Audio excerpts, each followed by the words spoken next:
Assalamualaikum warahmatullahi wabarakatuh. Selamat sore Sobat Pasopati. Apa kabar Anda semuanya? Tentunya saya doakan mudah-mudahan selalu dalam kondisi sehat, berbahagia dalam suasana kota Bondowoso yang panas. Tentunya panas dalam artian yang sebenar-benarnya panas ya. Beberapa hari terakhir ini Bondowoso cukup panas begitu.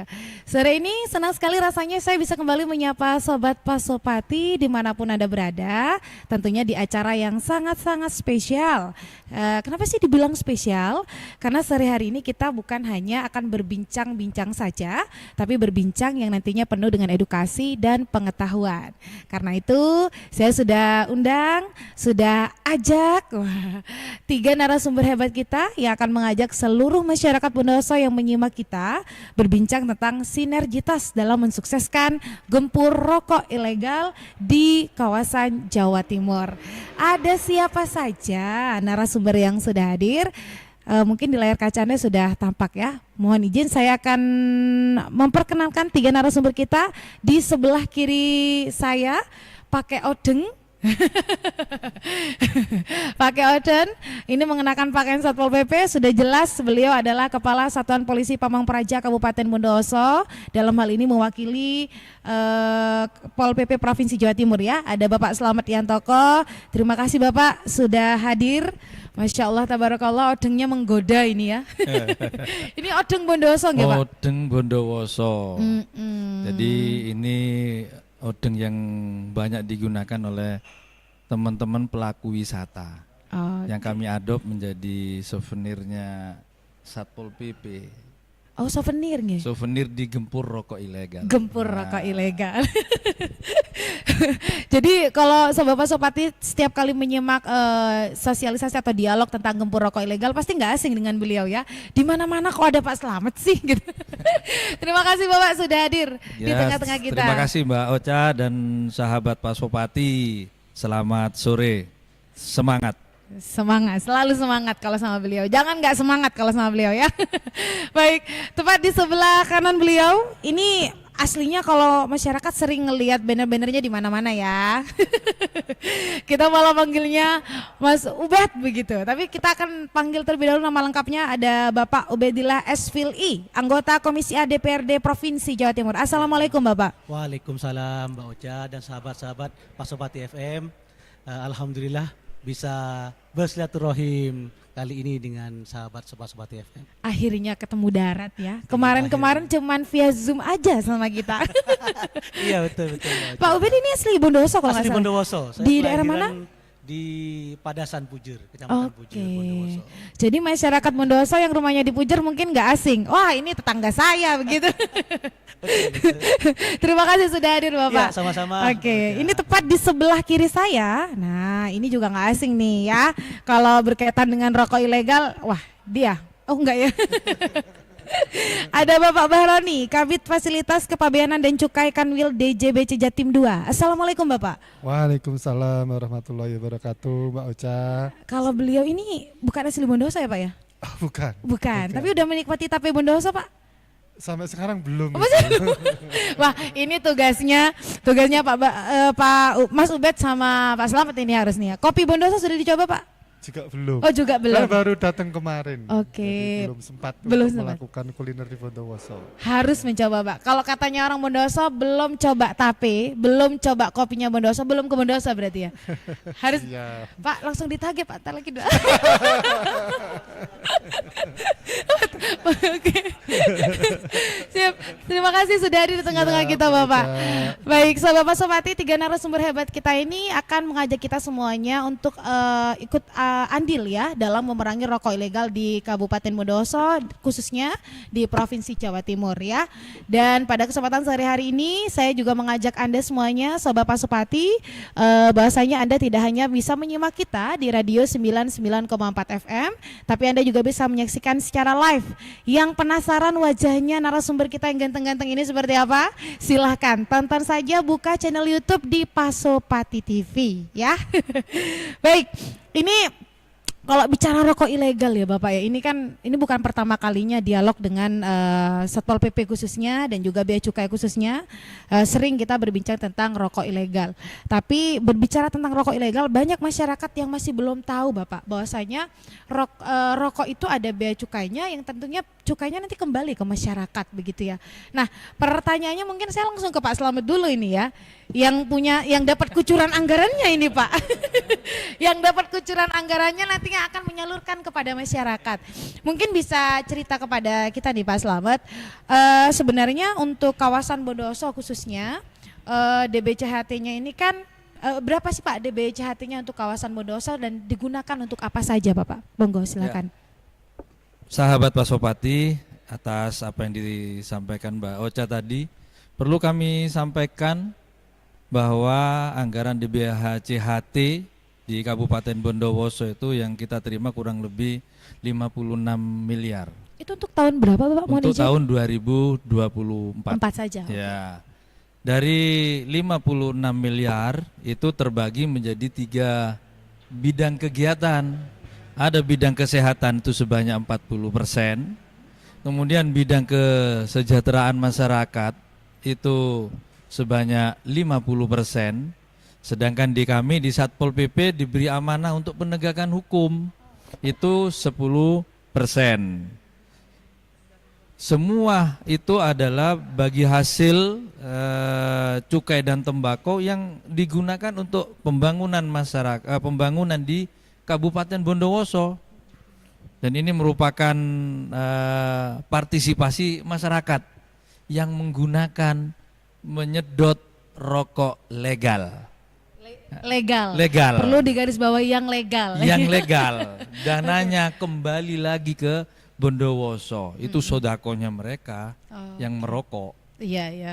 Sodakonya adalah melalui cukai tadi ya Bapak ya. Dan ternyata cukup besar sekali ya untuk tahun 2024 ya Pak ya. Alhamdulillah untuk di Bondowoso stabil kurang lebih antara kisaran 56 miliar sampai 60 miliar. Itu dibanding tahun kemarin lebih besar. Kita turun, tahun ini turun. Oke. Tahun lalu sekitar 60-an.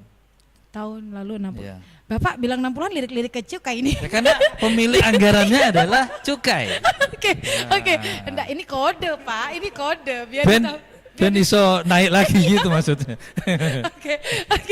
Nah, tapi apa namanya yang jadi pertanyaan berikutnya adalah tadi kan katanya sekitar 10% balik ke Satpol PP ya Pak ya untuk Ya, penegakan betul, Pak Ocha. hukumnya begitu ya Pak ya.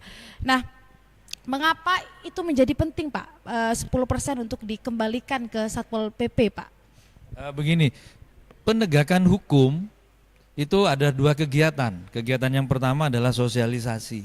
Ini yang paling penting supaya masyarakat tahu, termasuk acara pada sore hari ini kita sosialisasikan perundang-undangan tentang cukai. Apa sih rokok ilegal?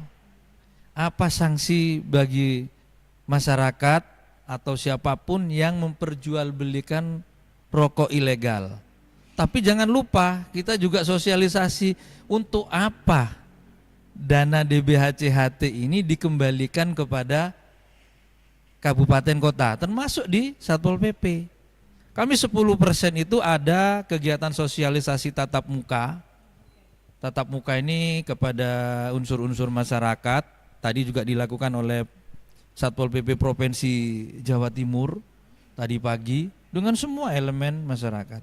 Ke depan kami juga akan menambah porsi untuk tatap muka, menyentuh kepada pengusaha rokok, petugas kesehatan, tadi sempat dari diskusi itu ada petugas kesehatan, ada juga buruh pabrik rokok, itu kita akan sentuh untuk sosialisasi. Kemudian ada tematik, nah tematik ini yang ditunggu oleh masyarakat karena dampaknya terhadap UMKM, pelaku seni budaya, penggiat olahraga. Kenapa? Izin Bapak, tematik itu seperti apa mungkin? Tematik itu contoh ada kegiatan pameran, ada peringatan hari besar, pengajian. Nah ini semuanya pada saat kita melaksanakan kegiatan tentunya ada UMKM yang hadir di sana. Mereka datang, mereka berjualan, dampak dari kegiatan yang kami lakukan adalah pemberdayaan ekonomi masyarakat. Itu kegiatan sosialisasi yang dilakukan yang sifatnya tematik. Ada lagi sosialisasi yang ketiga dengan cara interaktif melalui radio dan televisi.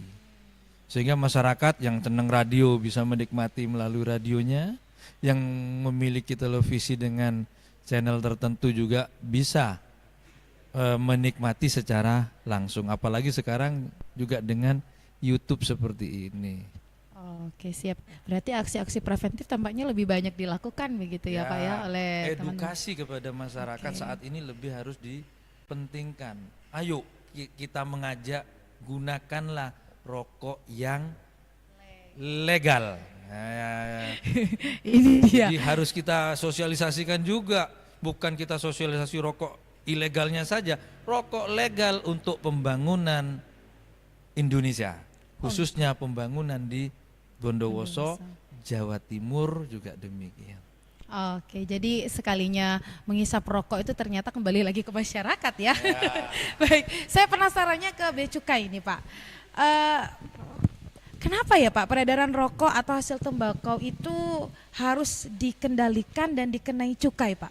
Kalau masyarakat bahasanya kalau anak Gen Z sekarang tuh apa-apa kok dicukai, apa-apa kok dipajak. Nah itu coba Pak, mau nggak dijabarkan Pak? Baik, terima kasih Mbak Ocha. Pertanyaannya menarik ini Bapak. Kenapa sih rokok itu dikenakan cukai? Jadi pada prinsipnya Sobat Pasopati, rokok itu sama negara memang perlu dilakukan pengawasan dan diawasi oleh peredarannya. Karena apa? Rokok itu menurut Undang-Undang Cukai Nomor 39 Tahun 2007 itu merupakan salah satu produk yang dimana produk itu punya karakteristik tertentu. Karakteristik tertentu itu contohnya dia membahayakan kesehatan. Di sini saya pikir Mas Ubed, Bapak Selamat pasti sepakat dong kalau rokok itu memang kurang bagus buat kesehatan. Nah, itulah makanya negara perlu mengawasi supaya nanti efek dari keberadaan rokok itu paling enggak bisa terkurangi dan dari pengawasan itu dengan cara toolsnya yaitu dikenakan cukai. Nah, dengan tools cukai ini nanti juga sama pemerintah digunakan untuk membangun negara kita juga. Yang perlu saya sampaikan bahwa target cukai di tahun anggaran 2024 itu kurang lebih 320 triliun. Itu untuk nasional atau provinsi? Nasional. Oke. Untuk Provinsi Jawa Timur itu sekitar 170 triliun. Ya, bisa dibayangkan itu. Itu kalau beli tape itu sudah dapat banyak. Beli sak gubuk-gubuknya itu tidak hanya tapenya Pak. Jadi memang peranan cukai untuk negara kita itu sangat luar biasa dan memang saya yakin lah para perokok itu pasti tidak akan memikirkan hal itu. Pasti dia merokok aja yang legal, dia tidak mikirin entah ini cukai yang bayar ke negara sampai seberapa, istilahnya mereka akan dengan ikhlas membayar cukai itu tanpa memperhatikan imbal baliknya seperti apa. Cukai itu banyak. Salah contohnya tadi Pak Selamat sudah menyinggung terkait kesehatan 40% itu hanya DPHJAT. Tapi untuk yang lainnya itu banyak sekali. Ya, banyak sekali Mbak Ocha. Pembangunan jembatan, pembangunan infrastruktur untuk pendidikan segala macam bisa jadi dari cukai rokok juga. Bisa buat Ya. untuk membangun infrastruktur juga ya Pak? Mungkin sobat-sobat Pasopati di Bondowoso bisa saya sampaikan di saat negara kita itu terkena dampak pandemi COVID-19, uang dari pengumpulan cukai rokok itulah yang kita gunakan untuk membeli vaksin. Di saat penerimaan negara kita dari sisi pajak itu mungkin mengalami penurunan yang sangat luar biasa, cukainya masih bisa menjaga roda APBN kita. Itu peran besar dari cukai. Artinya ketika kemarin COVID masih banyak orang merokok begitu ya? Sepertinya seperti itu. Jujur aja di saat COVID kemarin itu memang penerimaan cukai kita kalau tidak salah saya ingat target kita naik. Karena mungkin di masyarakat dulu ada semacam pandangan bahwa virusnya itu bisa mati kalau kita kebulin terus itu. Iya, pada saat itu banyak dulu isu-isunya. beberapa isu-isu berkembang banyak kan seperti itu. Nah, seperti itu Mbak Ocha. Tapi Pak, emang kalau nggak dicukai negara rugi gitu ya Pak ya? Sangat, tidak hanya negara yang rugi terkait kalau rokok itu tidak dicukai. Yang pertama, negara salah satunya ruginya karena dari sisi penerimaan pasti kurang banyak. 320 itu cukainya aja loh Mbak Oca. Belum pajak rokoknya, nanti belum PPh, PPN, PPN rokoknya. Itu bisa sampai menyentuh angka mungkin sekitar 500 triliun. 500 triliun itu dari anggaran negara kita, dari pendapatan APBN kita itu 2.800. 500-nya itu berarti seperberapanya? Hampir seperempatnya. Hampir seperempat pendapatan negara itu dari industri rokok itu.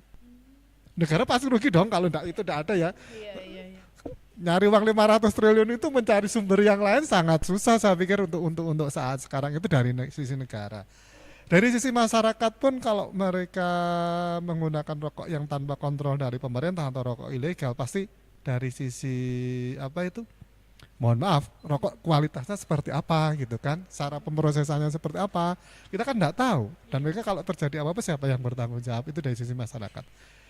Dari sisi dunia usaha secara ekonomi mikro akan terjadi persaingan yang tidak bagus, yang mana yang satunya itu membayar pajak yang punya kontribusi kepada negara dalam pembangunan sangat luar biasa, yang satunya itu menimbulkan efek negatif aja, bikin masyarakatnya tambah sakit, tapi yang nanggung kan negara kan gitu kan. Itu sebetulnya dampak-dampaknya itu kalau nggak kena cukai. Jadi sebenarnya pemerintah Indonesia nih makin banyak yang rokok, makin banyak yang untung gitu. Kalau kita hitungin dengan matematis ya Pak ya. Tapi ingat, semuanya kembali kepada masyarakat Ya, begitu. siap. Baik. Ini sudah dijabarkan dari kedua belah pihak. Sekarang saya mau nanya Mas Ubed nih, sebagai pengawas ya. Pengawas ini, wakil rakyat yang mengawasi ya, yang kemudian mewakili rakyat ini. Pertanyaan saya adalah bagaimana dari kacamata teman-teman legislatif, apakah pemanfaatan DBHC-HT yang sudah diterima oleh Pemprov, Pemkab khususnya ini apakah sudah benar-benar direalisasikan sebagaimana mestinya? Kacamata teman-teman legislatif, monggo. Terima kasih Mbak Ocha dan sahabat Pasopati FM. Yang pertama tentunya kami mengapresiasi gitu ya kerja dari teman-teman Bea Cukai yang bekerja keras untuk mengumpulkan pendapatan dari Bea Cukai dan juga teman-teman Pol PP dalam hal penindakan dan edukasi dan sebagainya. Tentunya kami dari segi legislatif pertama pastinya mendukung gerakan memberantas rokok ilegal ini. Pertama, kami melihat bahwa regulasi yang ada sebenarnya sudah baik gitu ya. Bagaimana pemanfaatan tadi sudah disampaikan oleh Kak Pol PP. Yang lebih penting bagi kami adalah bukan terkait dengan bagaimana menggempurnya dari segi kami, tetapi kami lebih bagaimana ke depan negara juga menjamin terhadap keberlangsungan masyarakat gitu ya, yang juga bekerja di dalamnya. Nah seperti itulah, karena dana cukai kita itu di provinsi kalau nggak salah ya itu ya sampai 2 triliun Pak, sampai 3 triliun setiap tahun. Tentunya itu kan membantu provinsi untuk bisa ngebangun rumah sakit seperti rumah sakit paru yang ada di Jember gitu kan, bahkan juga bisa membantu hal-hal lain seperti pembangunan dan sebagainya. Tetapi lebih dari itu gitu ya, kami pingin kemanfaatannya itu gitu ya untuk DBHC-HT ini bisa lebih ditingkatkan, terutama di sektor pendidikan. Karena apa? Karena rokok ini kompleks Mbak masalahnya gitu kan. Satu, kami berpikir terkait dengan manfaatnya, tapi kami berpikir tentang keberlanjutan orang yang bekerja. Nah DPR mendorong agar pemerintah ke depan menyiapkan regulasi ketika penegakan aturan terkait dengan rokok ilegal ini kita tegakkan dengan serius, maka harus ada pengganti yang sepadan kepada pekerja-pekerja rokok yang tidak punya tidak terdaftar atau ilegal tersebut. Kan banyak pekerja-pekerja rumah tangga banyak yang menjadi konsen kami ke depan seperti itu. Tentunya kami akan senantiasa untuk mendorong Bea Cukai, Pol PP dan juga kami DPR sendiri untuk bisa secepatnya berkoordinasi dengan Kementerian Keuangan untuk bisa lebih meningkatkan manfaat daripada kontribusi dari cukai rokok ini. Oke, Mas Ubed, ini penting banget tadi saya garis bawahi adalah tentang menjamin mereka-mereka yang terlibat secara langsung dalam pelaksanaan proses rokok begitu. Nah, memang selama ini seperti apa? Apakah belum ada aturan tertulisnya atau memang sudah ada tapi pelaksanaannya belum maksimal atau gimana? Setahu saya gitu ya, terkait dengan pekerja informal itu belum ada aturannya ya Pak ya. Tetapi untuk pemanfaatan masyarakat yang bekerja di sektor pertanian tembakauan dan juga itu sudah ada ya kalau nggak salah ya, sudah ada. Tetapi kan itu dari aturan yang ada itu yang ngejamin produksi rokok produksi untuk rokok yang petani itu sudah ada, tapi yang bekerja itu gitu kan, yang Oke. bekerja itu apa itu? Nah, itu yang sebenarnya yang kami soroti dari pihak DPR, tolong pemerintah juga menyiapkan pengganti ketika ini memang ke depan harus kita tegakkan dengan maksimal. Kenapa Mbak? Buruh taninya ya gitu loh Pak Pol PP. Kenapa? Karena rokok ini gitu ya, mau tidak mau memang harus dilegalkan Mbak. Makanya kami mengajak kepada teman-teman pengusaha rokok yang hari ini sedang menjalankan usaha rokok tetapi masih belum legal, ayo lengkapi, nanti Bea Cukai akan membantu, Pol PP membantu, bahkan kami juga DPRD akan membantu untuk bisa ngelengkapi administrasinya agar usahanya itu semakin maju. Nah, kan kalau berusaha semuanya lengkap, aman, itu kan tidak takut Mbak. Iya. Nggak takut dirazia Kerjanya oleh tidak- Pak Bea Cukai ataupun keamanan gitu kan. Iya, Nah, betul. kami pingin itu menjadi harapan kami agar ke depan pengusaha rokok yang masih belum melegalkan ini untuk segera melegalkan diri seperti itu. Oke, siap. Pak, itu sudah dicolek sama Mas Ubed ya. Katanya aturannya harus ada yang untuk pekerja informalnya, dan diharapkan itu nanti tertulis regulasinya. Nah, itu seperti apa nanti Bea Cukai? Mungkin izin Pak Ubed dari yang tadi saya menambahkan. Bea Cukai terkait dengan peredaran atau produksi rokok ilegal ini, selama ini kita terbuka 24 jam Bapak Ibu untuk membuat mereka itu memang legal formalnya terpenuhi. Istilahnya mendapatkan izin dari Bea Cukai yang namanya NPP-BKC. Ya. Nomor pokok pengusaha barang kena cukai. Nah, dan saya pastikan di sini Bea Cukai siap membantu memberikan asistensi edukasi terkait bagaimana pendiriannya. Gampang kok pendiriannya. Yang saya ingat itu pabrik rokok itu cuma punya area 200 meter persegi Bapak. 200 meter persegi itu nanti datang ke Bea Cukai, siupnya bagaimana, NIB-nya bagaimana, nanti ke Bea Cukai kita bimbing, dan yang penting yakinkan bahwa legal itu mudah. Itu. Legal itu mudah yang pertama, yang kedua saya jamin itu free. Bebas dari yang namanya retribusi atau apa-apa, enggak ada. Artinya gratis, Gratis, ya? tis, sampai keluaran PPBK-nya. Nanti kalau ada istilahnya orang-orang yang menawari, oh ini saya uruskan izinnya NPPBKC, itu berarti bohong. Itu berarti ada pihak-pihak yang tidak bertanggung jawab memanfaatkan terkait keberadaan perizinan di Bea Cukai. Saya pastikan sekali lagi, legal itu mudah. Yang kedua, dalam pengurusan izin ini free. Gratis ya Sobat Pasopati. Gratis. Datangnya kemana Pak? Bisa lewat mana? Karena kan masyarakat udah dikasih tahu gratis, tapi mereka nggak tahu harus kemana. Nah itu di mana Pak? Untuk Sobat Pasopati dan masyarakat Bondowoso mungkin bisa datang ke kantor pelayanan Bea dan Cukai di Jember. Karena terdekat ya. Karena Bondowoso itu masuk wilayah kerjanya ikut Jember. kantor Bea Cukai Jember. Saya pastikan nanti di sana juga sesuai dengan apa yang saya utarakan. Oke, siap. Pak Slamet siap mengantar? Siap. Pasti beliaunya pasti ini kompatriot kami selama Untuk masyarakat tuh Pemda harus hadir. Harus hadir. betul. Karena pasti beliau yang pertama kali akan tahu, dapat informasi di mana ada rokok ilegal ini. Oke, ini cukup menarik Pak Slamet dan juga Pak Baroni. Kembali lagi saya ke Pak Baroni ini, kalau berbicara tentang optimalisasi mungkin Pak, optimalisasi untuk pendapatan dari cukai itu apa saja Pak yang dilakukan oleh teman-teman Bea Cukai khususnya?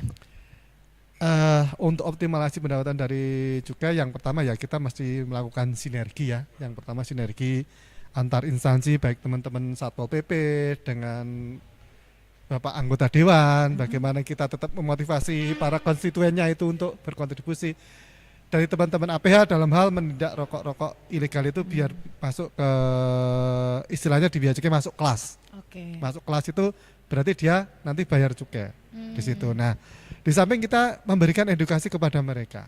Di dalam setiap mungkin kita bersama dengan teman-teman Satpol PP pasti kita di dalam mengedukasi itu kita sampai ke pasar-pasar ya Pak ya.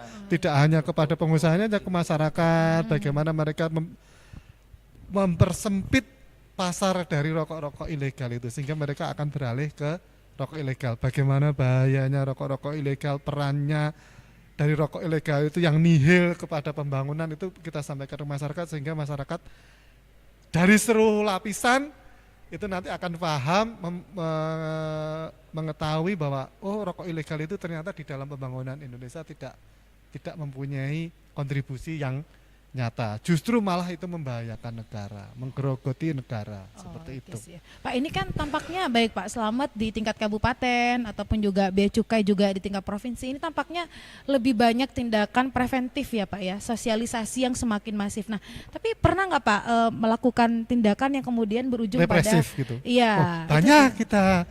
Saya sampaikan Mungkin bisa dijelaskan, Mbak Ocha terkait tindakan kita represif atau penindakan penegahan, penangkapan, kerjasama dengan teman-teman Satpol PP baik provinsi maupun daerah tingkat 2.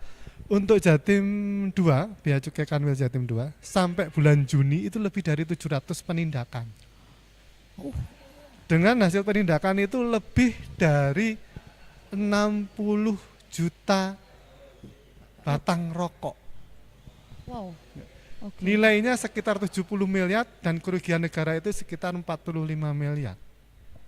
Itu sampai bulan Juni saja. Juli saja. belum Ya, Pak? terhitung Agustus. Oke, Ya. oke. Tindakan ada kena tindakan hukum juga nggak Pak dari orang-orang Kita itu? kalau sudah melakukan istilahnya represif gini, mau nggak mau ya kita harus lakukan proses. Oke. Proses ke ya kita istilahnya kita sidik lah, diambil tindakan hukum, nanti teman-teman kita proses sampai sejauh mana ini mereka melakukan pelanggarannya. Oh, oke sih. Iya. Tapi Pak, mungkin bisa diceritakan ke kita sebenarnya apa sih Pak sanksi pidana atau sanksi denda yang bisa didapatkan oleh masyarakat ketika melanggar membeli rokok ilegal atau mungkin memproduksi rokok ilegal? Jadi gini, sanksinya jujur aja itu bermacam-macam. Rokok ilegal sendiri sebelum masuk ke sanksi bisa saya secara garis besar saya sampaikan ada 5 jenis, Pak. 5 jenis itu yang pertama yang jelas rokok polos. Yang masyarakat itu pasti mudah tahu lah rokok polos itu bagaimana, yang paling gampang ya Pak Slamet ya, Pak Ubed ya. Rokok polos itu rokok tanpa pita cukai. Itu. Nanti ada rokok yang menggunakan pita cukai palsu. Kalau pita cukai palsu pasti otomatis kita harus ada effort untuk membuktikan bahwa itu palsu. Masyarakat butuh edukasi yang lebih. Yang kedua pakai pita cukai bekas. Ada loh pita cukai yang kadang orang buka rokoknya itu Pelan-pelan. Sangat gitu. iya Pak, tahu saya. Kita membeli seorang wanita gitu kan. betul. Pelan Pelan-pelan sekali, dia, betul. seperti itu. Nah, itu ternyata juga ada yang pakai meskipun itu dari sisi persentasenya kecil. Dan itu dijual laku Pak. Nah, itu Mbak Ocha laku deh. Jangan-jangan tahu pasarnya nanti ini. Jangan Mbak Ocha Itu ilegal. Iya. Nah, dan yang ketiga itu ada yang namanya salah personalisasi, ada namanya salah peruntukan. Salah personalisasi itu mungkin saya punya pabrik rokok, saya pakai pitanya pabrik rokoknya Pak Slamet. Seumpama contohnya saya sama Pak Slamet itu punya sama-sama usaha. Jadi oke. saya pakai pitanya perusahaan rokok lain. Kalau salah peruntukan itu saya cukainya punya saya, tapi rokoknya itu saya punya produksi 2, sigaret kretek tangan maupun sigaret kretek mesin. Nah, di rokok yang sigaret kretek mesin itu dilekati dengan sigaret kretek tangan. Oh, Karena apa itu ilegal? Karena kalau sigaret kretek tangan itu cukainya relatif lebih rendah daripada yang mesin. Iya. Jadi kenapa itu bisa lebih rendah? Karena sigaret kretek tangan itu dampak ekonominya lumayan bagus Bapak. Karena dia melibatkan para pelinting itu. Nah pekerjaannya di balik rokok banyak. Kalau mesin kan tinggal taruh mesin gulung. Nah itu untuk istilahnya dari sisi keadilan buat perekonomian Mbak. Itu yang disebut rokok ilegal. Nah dari sanksi ini beragam masing-masing. Saya mungkin tidak sebutkan satu-satu, jadi waktunya habis nanti. Itu sanksi pidananya dari 1 tahun sampai 10 tahun. 10 tahun Pak. 10 tahun. Dicatat ya, 10 tahun. Dan sanksi dendanya mulai dari 2 kali nilai cukai yang terhutang dari negara sampai 20 kali nilai yang terutang. Denda administrasinya. Dan itu bisa berlaku dua-duanya, bukan substitusi untuk saling menukar, enggak satu-satu. Bisa berjalan dua-duanya itu. Di penjara iya, di pidana itu pengganti juga iya, harus denda itu. Seperti itu Mbak Ternyata Ocha. sedemikian menakutkannya ya, cuman karena masyarakat nggak tahu aja gitu. Makanya itu tadi kalau kata Pak Ubed, ayolah kita legal, biar kita itu berusaha satu membawa manfaat ke negara, masyarakat, dan kita sendiri pun bisa tidur nyenyak, bukan begitu kan Pak Ubed? Tidak was-was terus nanti ada bea cukai, ada satpol PP, ada Iya. teman-teman APH yang lain selalu Betul. melototi gitu. Nggak terbayang-bayang ada Pak Baroni lewat gitu kan. Kalau terbayang-bayang sama saya mungkin bukan karena cukainya kali. Oke. Baik, baik, ini dari sisi dari Provinsi Jawa Timur Bea Cukai ya. Saya mau tanya ke Pak Slamet dulu mungkin. Pak Slamet mohon izin, barusan kan sudah dijabarkan ada 60 juta begitu. Nah, untuk Bondowoso seperti apa Pak penegakannya yang sudah berlangsung sampai saat ini? Sampai saat ini, sampai dengan bulan Juli kemarin, kami sudah menghitung penurunan penjualan atau peredaran itu di Bondowoso sudah luar biasa. Tahun 2023 kita itu bisa waktu itu dengan operasi gabungan sampai 350.000 batang. Tahun 2022, 2023 itu sudah turun menjadi 250.000 batang. Saat ini sampai dengan bulan Juli kemarin itu sudah belum sampai 100.000 batang. Karena masyarakat sudah mulai pada saat kita datang baik tidak dengan bea cukai, kita full bucket saja. Itu sudah mereka udah curiga begitu kita tanya sekarang ada rokok murah. Bapak dari bea cukai ya? Atau dari Satpol PP ya? Padahal kita Bukan, pakai Pak baju Slamet. preman. Mungkin Pak Slamet nanyanya sambil ini Wah. kali. Jadi itu sedikit merupakan ciri bahwa masyarakat sudah mulai tahu. Nggak berani saya Pak sekarang jual rokok murah. Bilangnya bukan rokok ilegal. Saya tidak mau dengan menjual rokok murah. Takut tangkep. Jadi takut ditangkap dan dibawa ke bea cukai. Karena tadi itu sudah mulai mengerti sanksinya apa. Kemudian kita juga sudah sering sosialisasi. Mulai sampai tatap muka di dusun-dusun sudah kita lakukan. Sampai pengajian juga didatangi. Pengajian kita lakukan. Kegiatan seni, budaya dan olahraga kita lakukan dengan tematik. Kadang kami juga membuat kaos yang sampai kepada petani itu nyangkul di sawah pun sudah menggunakan hindari penggunaan dan peredaran rokok ilegal. Makanya tadi saya sampaikan sekarang saatnya kita menyampaikan ke masyarakat manfaat menggunakan rokok legal. Ayo perangi tetap, tapi manfaat rokok legal selalu kita hembuskan sekarang bahwa itu bermanfaat untuk pembangunan daerah, provinsi dan juga Indonesia. Tadi sudah disampaikan sedemikian ketergantungan APBN dengan cukai. Tapi Pak Slamet, ini kan Pak Slamet cuman ceritanya pas waktu dapat rokok batangannya ya. Pernah nggak Pak Slamet gerbek gitu? Ada perusahaan rokok yang diduga mungkin gitu di daerah Bondowoso sekitarnya begitu Pak Slamet? Tugas kami itu hanya mengawasi peredarannya. Nah, makanya kita perangi itu peredarannya. Jangan tidak kepada pembuatan pabriknya. Saya yakin pabrik itu sudah membuat di Bondowoso ini ya lengkap. Karena apa? Ada nama perusahaannya apa. Kalau ilegal itu kan tidak tercantum nama perusahaannya. Kami sudah cek rata-rata untuk yang di Bondowoso ini sudah ada di produksinya di mana lengkap Bondowoso dan sebagainya. Terus apa Pak yang sering ditemukan pelanggaran yang sering ditemukan Bondowoso? Personalisasi tadi, salah peruntukan. Ini masih sering kita temukan. Harusnya saya pakai cukai punya saya yang mesin, tapi saya punya perusahaan rokok lain yang dia menggunakan tangan. Ada yang cukai seharusnya untuk yang 12, yang 16 pakai yang 12 gitu ya Pak ya? Bisa jadi seperti itu pengembangannya. Nah, makanya kita hanya mengedukasi si penjual, pendistributor yang kita temui di lapangan. Ayolah kita jual rokok yang legal. Karena kalau kita ngomong selalu jangan menjual rokok yang ilegal, ya kita sekarang mulai hindari untuk nakut-nakuti mereka. tapi kita mengajak mereka dengan edukasi, ayolah kita gunakan rokok legal untuk pembangunan Bondowoso. Nah ini dia, saya setuju. Jadi jangan ditakut-takuti. Kalau ditakut-takuti yang terbayang-bayang adalah nanti Satpol PP menakutkan.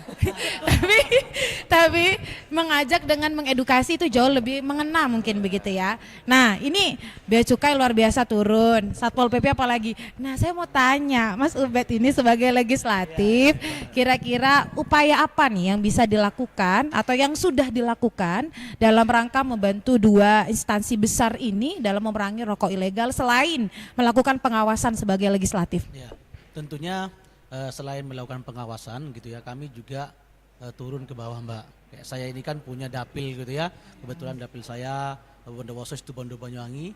Bahkan saya juga selalu menyampaikan kepada konstituen saya, rokok itu tidak, semua rokok itu tidak ilegal gitu.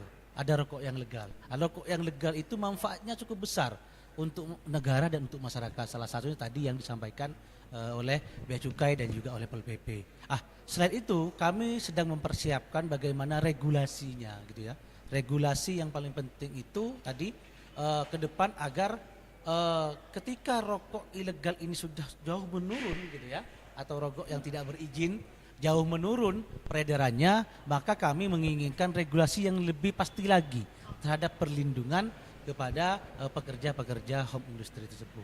Karena apa? Karena itu yang menjadi konsen kami, Mbak. Satu. Yang kedua, tentunya DPR akan senantiasa gitu ya, selain turun dan juga mengawasi kinerja dari dua instansi ini, tentunya kami juga berpikir bagaimana ke depan gitu ya.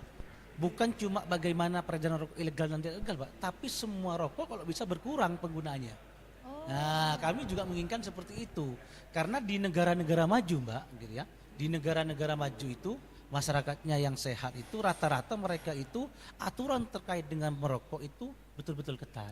Tidak bisa merokok sembarangan, umur berapa harus bisa merokok anak di dan bawah lain sebagainya. Lah, di Indonesia ini kan masih bebas ini.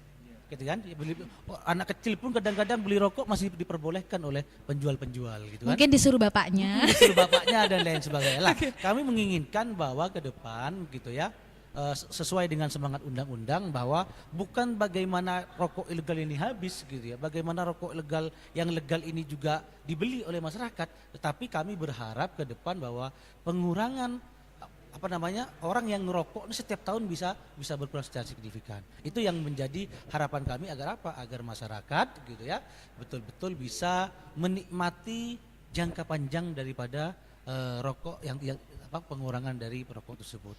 Oke, siap. Itu, Wah ini bahaya ini. Nanti Pak Pak Baroni selesai acara langsung kok bilang begitu Pak, nanti bea cukai saya turun Pak. tapi menarik ini Mas Ubed. Tadi Mas Ubed bilang saya jadi penasaran bagaimana kemudian DPRD ini bisa menjembatani antara kepentingan ekonomi, kepentingan kesehatan masyarakat dan kepentingan negara dalam hal ini untuk bea cukainya. Nah, itu seperti apa DPRD menjembatani tiga hal itu gitu? Ini kan harus ketemu, Mbak. Ya, makanya karena kami ini bersentuhan langsung dengan masyarakat, kami sering turun ke dapil gitu ya, ke anggota DPRD punya masing-masing dapil, tentunya kami akan menyerap masukan-masukan dari masyarakat terkait dengan keluhan bagaimana mereka itu mengalami kesulitan gitu Pak Baroni. Makanya saya sering Pak Baroni diberikan aduan, Pak kalau saya izin legal Pak, itu keuntungan saya menipis itu Pak, gitu kan? Karena 80% keuntungan saya hilang gitu Pak, ya kan? Lah mereka kan wajar, mereka kan sebagai pengusaha ingin lebih banyak mendapatkan manfaatnya. Di samping itu kata beliau, kalau kami legal kami nggak bisa bayar itu Pak tenaga kerja kami yang ada yang home industry di rumah-rumah itu, dia bilang begitu. Lah, itu kan kami serap Pak. Di samping itu kami juga berpikir bagaimana kalau ini tidak dicegah kata Pak Baroni, wah ini uang APBN kita bisa menipis ini kan, ya kan, tidak bisa melakukan pembangunan. Lah dari dua hal tersebut gitu kan, tentunya sekali lagi DPR gitu kan mengusulkan untuk ada regulasi yang lebih mengikat gitu ya, dalam arti bahwa sama-sama ke depan diuntungkan. Negara diuntungkan dengan pendapatan cukai rokok, tetapi masyarakat di bawah, masyarakat yang gitu ya. Ada yang ini Mbak, masyarakat yang bekerja di home industry rokok itu kalau memang ke depan mau diarahkan mereka itu melengkapi, jangan sampai mereka ini gulung tikar. Karena mereka ini juga mempunyai hak yang sama dengan masyarakat yang lain untuk bisa menghidupi keluarganya, gitu ya, bisa sekolah, bisa makan dan lain sebagainya. Itu yang sebenarnya kami lebih pada bagaimana mengatur regulasi yang lebih pasti terkait dengan manfaat daripada cukai rokok ini ke depan. Pak, kira-kira regulasi apa Pak yang kemudian bisa didorong oleh teman-teman legislatif kepada pemerintah? Apakah bisa dalam bentuk raperda inisiatif atau mungkin harus mendorong dari pemerintah eksekutif yang harus aktif untuk mengusulkan kepada legislatif begitu? Ya, inisiatif DPR juga boleh, Mbak. Tidak ada bedanya itu, ataupun inisiatif dari eksekutif gitu. Yang penting gitu ya bagi kami, produk itu harus diatur ke depannya. Makanya kami ingin Bea Cukai dan Pol PP memberikan masukan sebanyak-banyaknya kepada kami di DPR agar kami bisa menyiapkan gitu ya, kalau di provinsi bisa menyiapkan perda gitu ya yang berpihak kepada masyarakat gitu ya. Karena kami kalau di DPR, Mbak, kami ini serba salah, Mbak. Gitu kan? Kenapa saya serba salah? Kalau kami tidak mendukung masyarakat, gimana wong kami ini terpilih atas kehendak masyarakat? Wakil gitu kita kan? ini. Wakil masyarakat. Tetapi kalau kami itu mengikuti semuanya tanpa batas, pendapatan negara nggak ada, Pak. Iya, Gitu kan? betul. Artinya dua hal ini harus dikompromikan dengan cara mengatur regulasi sedemikian rupa, baik melalui undang-undang, perda gitu ya, di tingkat kabupaten ataupun di tingkat provinsi, di mana itu harus diatur lebih jelas terkait dengan pengaturan dana manfaat dari dana bagi hasil cukai ini, gitu kan. Termasuk mungkin ke depan pemerintah kabupaten dan provinsi itu bisa membuat perda. Insya Allah provinsi Jawa Timur tidak lama lagi akan mengeluarkan perda terkait dengan kawasan merokok. Jadi kami akan atur di Jawa Timur ini di mana sih tempat rokok yang baik. Apakah boleh merokok sembarangan di tempat umum apa tidak. Nah, itu diatur nantinya.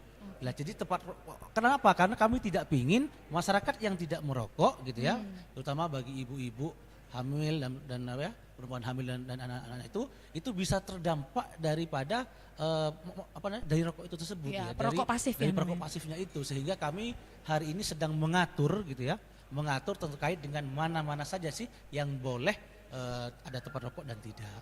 Oh. Ya, karena ini kami atur dari sedemikian pelan ya, pelan sampai nantinya ini kami butuh masukan dari Pol PP dan juga Bea Cukai agar apa? Agar orang ngerokok ini ada tempatnya masing-masing. Iya. Kalau di Singapura itu Mbak, tempat begini nggak boleh ngerokok, ngerokoknya harus jauh gitu kan. Iya. Nah, artinya kita juga harus mengatur gitu ya, karena memberikan kesempatan yang sama untuk sehat kepada masyarakat tentunya gitu ya, ini juga harus diatur sedemikian rupa, bukan hanya terkait dengan cukainya, bukan dengan rokoknya, tetapi penempatan orang rokoknya gitu kan, kesadaran melalui pelatihan juga penting. Ini yang menjadi concern kami di legislatif. Oke, terima kasih Mas Ube sudah mewakili kita sebagai masyarakat ya. Seringkali saya duduk di dekat perokok mau marah ini atasan saya gitu. Oke, senang sekali, mudah-mudahan nanti bisa segera tuntas perdanya ya. Saya mendukung sebagai masyarakat. Kalau perlu saya turun jalan, siap turun jalan. Tapi Pak Baroni, ini sangat menarik sekali. Secara aturan dari legislatif sudah memastikan untuk siap untuk mengawal secara aturan bagaimana DBH Jatim pemanfaatannya bisa tepat sasaran. Kemudian ternyata ini juga salah satunya tak lagi sudah ada perda untuk di mana kawasan merokok. Nah, saya ingin bertanya kepada Bea Cukai ini, untuk proses sosialisasi selama ini apakah sudah melibatkan tokoh-tokoh agama, karena percuma ada aturannya jika itu tidak disampaikan secara baik kepada masyarakat. Nah, sosialisasi yang sudah berjalan selama ini seperti apa Pak? Melibatkan Thomas dan Toga nggak gitu? Baik, terima kasih Mbak Ocha. Terkait bagaimana kita mengedukasi masyarakat atau melakukan sosialisasi yang melibatkan tokoh masyarakat ya, itu sudah kita laksanakan, baik kita Bea Cukai sendiri maupun dengan teman-teman Satpol PP. Dan hari ini juga pun kita sosialisasi dengan tokoh masyarakat, dengan Bapak Ubaidillah ini. Ini salah satu contohnya. Iya, betul. Karena kami dari Bea Cukai punya keyakinan tokoh masyarakat punya pegang peranan penting terkait dalam hal pengedukasi. Tokoh masyarakat itu bagaimanapun Pak Ubed ini kalau sudah ngomong masyarakat konstituennya itu pasti semua. Betul. Ayo konstituenku ngerokok sing bener yo, sing gawe cukai, sudah pasti itu nanti akan jalan. Itu arti penting dari tokoh masyarakat. Kita mungkin ada beberapa kegiatan sosiokultural di Jawa Timur 2 ya, kayak tadi ada pengajian, solawatan, kegiatan mungkin kegiatan olahraga bersama itu pasti akan melibatkan masyarakat, elemen-elemen masyarakat dari mulai istilahnya saya nggak ngomong bawah lah, beragam itu pasti akan sangat efektif untuk melakukan sosialisasi dengan siapa itu Bapak yang kalau sholawatan yang terkenal itu Habib Syekh, Habib yang lain, ini kita juga ke pesantren untuk memberikan edukasi bahwa ini loh rokok begini manfaatnya kepada pembangunan seperti ini. Ayo mari kita sama-sama mendukung gitu kan. Kan istilahnya biar manfaatnya merokok itu biar tidak merokok itu mudaratnya aja yang kelihatan tapi manfaatnya juga kita tonjolkan kalau dengan membayar cukai itu manfaatnya ini loh. Mungkin tidak secara disadari kalau dalam agama Islam kalau kita beramal tanpa kita sadar bahwa kita beramal kan itu nilai ikhlasnya kalau nggak salah tinggi itu mah kan siapa tahu kan dengan bayar rokok legal cukainya tanpa kita sadari oh dari hasil cukai rokok ini loh bisa membantu orang sakit yang awalnya dia tidak punya biaya akhirnya dibiayai oleh pemerintah di BHCHT. Oh di rumah sakit Bondowoso belum punya peralatan untuk rongsen dengan DPHCHT diberikan rongsen itu manfaat-manfaat yang begitu luar biasa dan itu harus kita pahamkan kepada masyarakat dan yang pasti akan melibatkan tokoh-tokoh masyarakat juga. Oke siap. Gitu. Artinya memang Bea Cukai selama ini setuju ya Pak ya bahwasanya keterlibatan tokoh-tokoh agama dan tokoh masyarakat ini adalah bagian penting mensukseskan pasti. gempur rokok ilegal ya. Betul. Oke siap. Betul. Pak tapi kan Bapak Jawa Timur nih satu daerah dengan daerah lain memang beda ya Pak ya cara untuk mensosialisasikan kepada masyarakatnya ya. Saya pikir pasti akan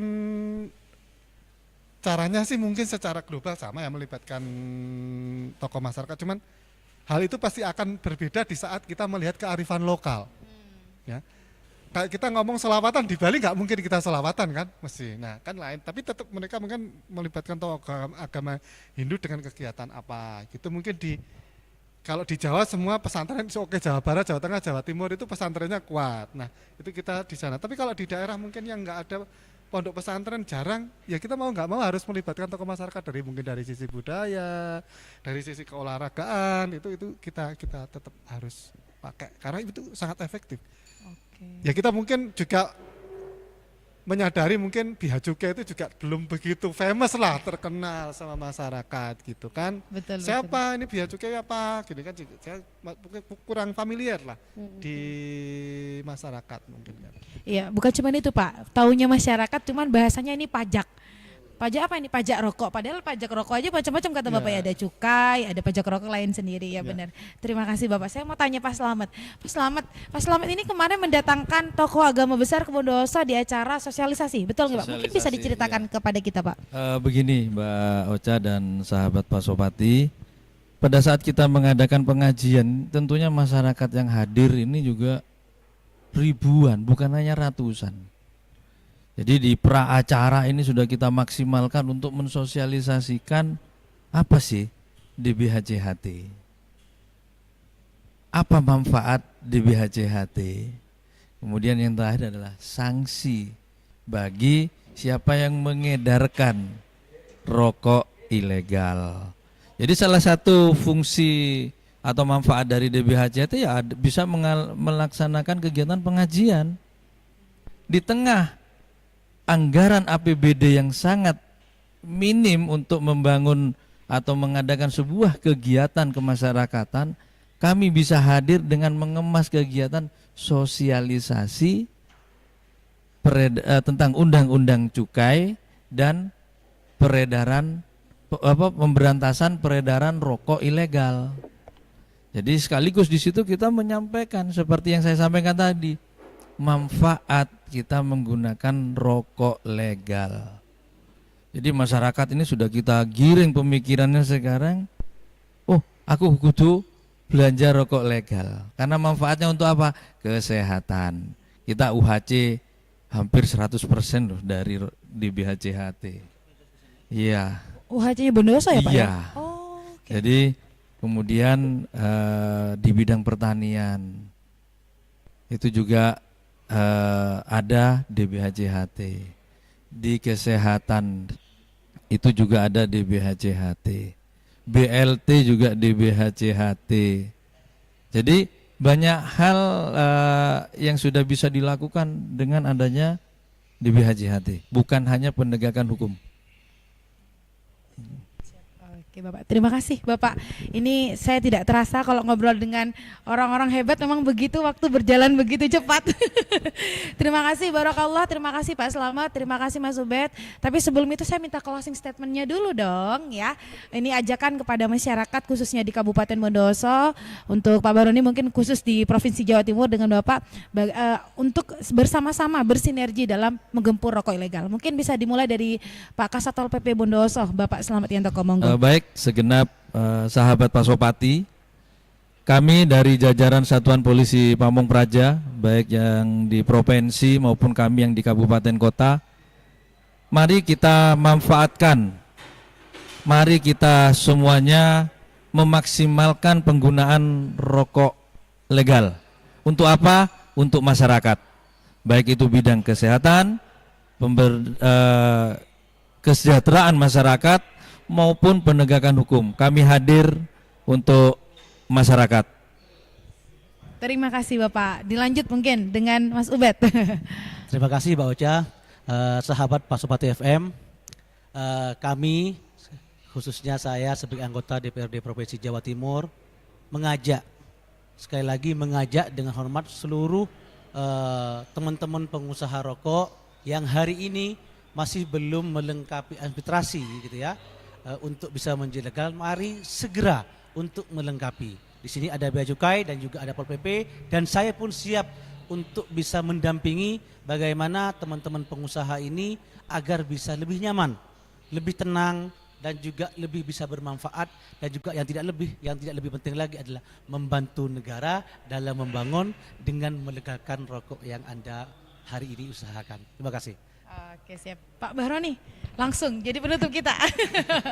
Baik, terima kasih Mbak Ocha. Saya jujur jadi penutup ini Bapak, mohon izin. Ya.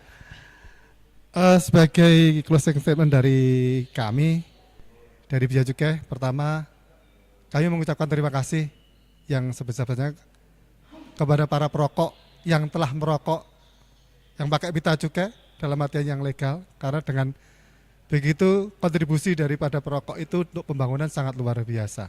Manfaatnya bagi masyarakat sangat luar biasa. Yang kedua, saya ucapkan terima kasih sinerginya kepada seluruh lapisan masyarakat, khususnya di Kota Bondowoso, Sobat Pasopati, dalam bahu-membahu dengan teman-teman Satpol PP, dengan teman-teman anggota Dewan, dengan para APH dalam berantas rokok ilegal. Yang ketiga, teman-teman semua Sobat Pasopati, kita dari Kanwil Bea Cukai Jawa Timur 2 menegaskan sekali lagi, yang pertama legal itu mudah, dan yang kedua gratis untuk segala pengurusan yang ada di Bea Cukai.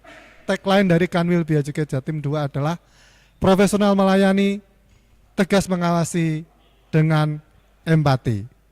Terima kasih. Assalamualaikum warahmatullahi wabarakatuh. Waalaikumsalam warahmatullahi wabarakatuh. Luar biasa sekali 3 statement dari 3 narasumber kita, Sobat Pasopati. Saya menggarisbawahi bahasanya dalam sinergitas gempur rokok ilegal ini tidak hanya menjadi tugas dari pemerintah saja, namun penting adanya kesadaran dari masyarakat, para pelaku usaha juga, dan para tokoh agama dan juga tokoh masyarakat dimanapun Anda berada. Ingat, segera legalkan usaha Anda. Bea Cukai sudah memastikan legal itu mudah dan gratis tis ya. Khusus untuk Mas Ubed, saya menunggu perdanya.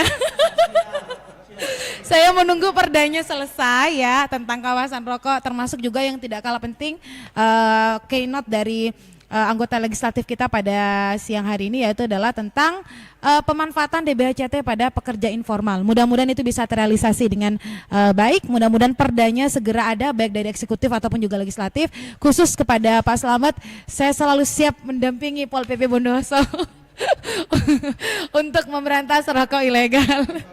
Terima kasih dari Bea Cukai, terima kasih dari DPRD Provinsi Jatim, terima kasih dari Satpol PP Kabupaten Bondowoso dan Provinsi Jawa Timur. Insya Allah kita akan berjumpa lagi di lain kesempatan. Anda semuanya adalah bagian penting dari pemerintah dalam mengawasi peredaran rokok legal. Saya Uca Ari Pangisu mengundurkan diri. Wabillahi taufiq walhidayah. Wassalamualaikum warahmatullahi wabarakatuh.